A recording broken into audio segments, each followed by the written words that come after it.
ईश्वर आपकी आत्मा में निवास करते हैं, इसलिए जब तक आप स्वयं पर विश्वास करना नहीं सीखते, आप ईश्वर पर भी विश्वास नहीं कर सकते।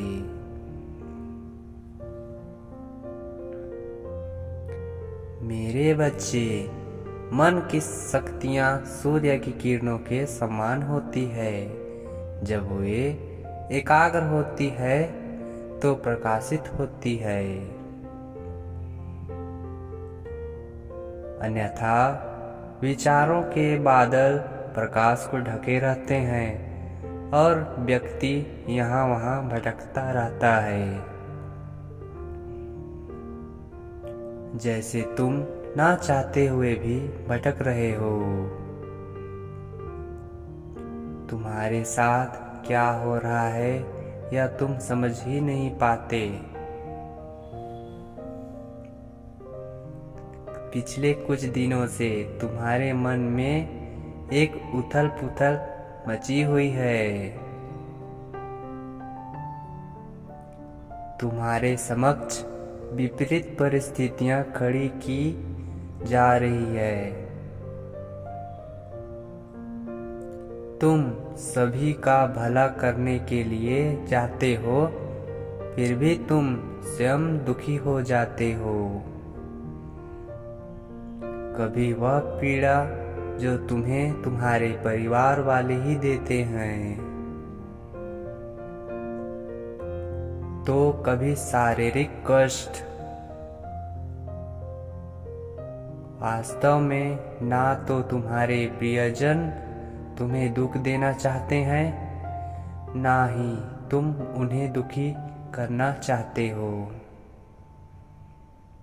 फिर भी यह जो हो रहा है उसका कारण क्या है? मेरे प्रिय बच्चे, तुम्हारे आसपास कोई ऐसा व्यक्ति है जो तुम्हारे विचारों को दूषित कर रहा है। संभव है या तुम्हारा कोई स्वयं का विचार ही हो जो तुम्हारी पूरी ऊर्जा को नष्ट कर रहा है। उस व्यक्ति या विचार को खुद से दूर करो और अपने भीतर व्याप्त उस प्रकाश को देखो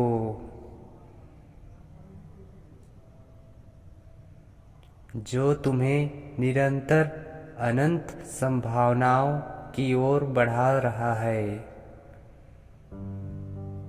मेरे बच्चे, तुम स्वयं पर इतना संदेह क्यों करते हो?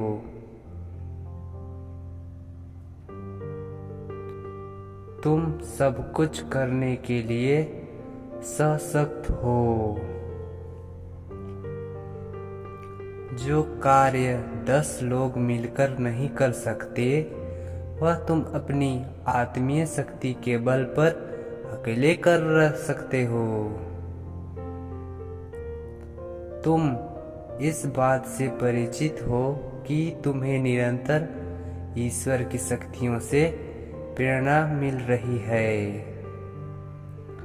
तुम्हारा मन प्रेम से भरा हुआ है। लोग तुम्हारी ओर आकर्षित होते हैं क्योंकि वह तुम्हारी ऊर्जा से पवित्र प्रेम को महसूस करते हैं। मेरे बच्चे, अपने मन में किसी भी प्रकार की हीन भावना मत लाओ। यह तुम्हारा वह पड़ाव है जहां तुम्हें यह सिद्ध करना है कि तुम्हारा परमात्मा से कितना प्रेम करते हो। प्रतिकूल परिस्थितियों में भी तुम्हारा विश्वास ईश्वर पर रहता है अथवा नहीं। मुझे विश्वास है तुम इस पड़ाव को भी पार कर लोगे और वहां पहुंच जाओगे जो सफलता का शिखर मैंने तुम्हारे लिए तय किया है। यदि तुम्हें मुझ पर विश्वास है तो कहो। मुझे परमात्मा पर पूर्ण विश्वास है। ईश्वर मेरे साथ है। मैं ईश्वर की सच्ची संतान हूँ। ईश्वर सदैव तुम्हारे साथ है।